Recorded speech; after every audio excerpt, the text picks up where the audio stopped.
machine video in here, which is levers. Lever can be described as a long rigid body with a fulcrum along its length. Now let me tell you about what is load, fulcrum and an effort force. This red pin on a bar needs to be lifted. This is called load. Now I will need a lever to lift the load. Here is my lever. At this point is where the lever pivots, which is called fulcrum. I need to add a force to lift the object. The force that is needed to lift the object is called effort.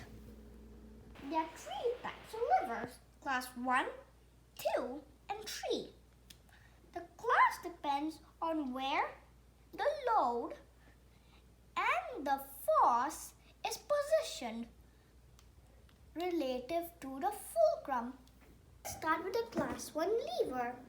In the class 1 lever, the fulcrum is placed between the load and the effort. The closer the load is to the fulcrum, the easier it is to pull. This is how it works. I put the force and the load will lift. When you look at it, you can think of it as a seesaw. A good example for the class 1 lever. Here's another example for the class 1 lever, which we use every day in the house. Scissors. Here's where I apply my effort force. Here is the fulcrum and at the end is the load. So whenever I apply a force, I am cutting the load. Now you got two good examples for the class 1 lever, scissors and seesaw. Now let's move on to a class 2 lever. In a class 2 lever, the load is placed between the fulcrum and the effort. The closer the load is to the fulcrum, the easier it is to lift. See here, here's how it works.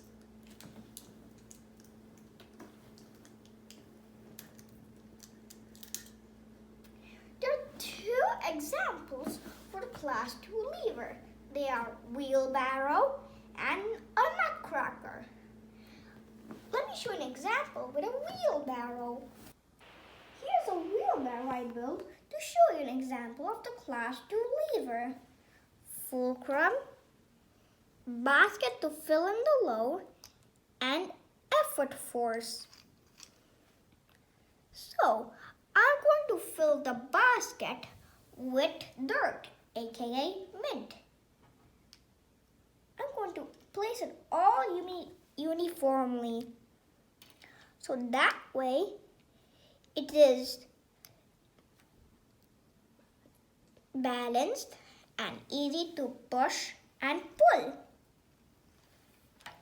If I move everything near the fulcrum, then it is easy to lift.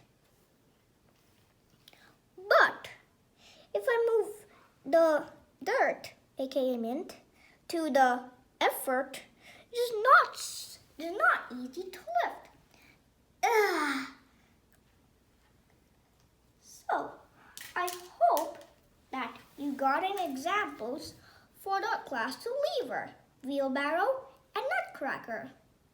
Let's move on to the class 3 lever. Last, let's move on to class 3 lever. In the class 3 lever, the effort force is placed between the fulcrum and the load. The closer the effort force is to the load, the easier it is to lift.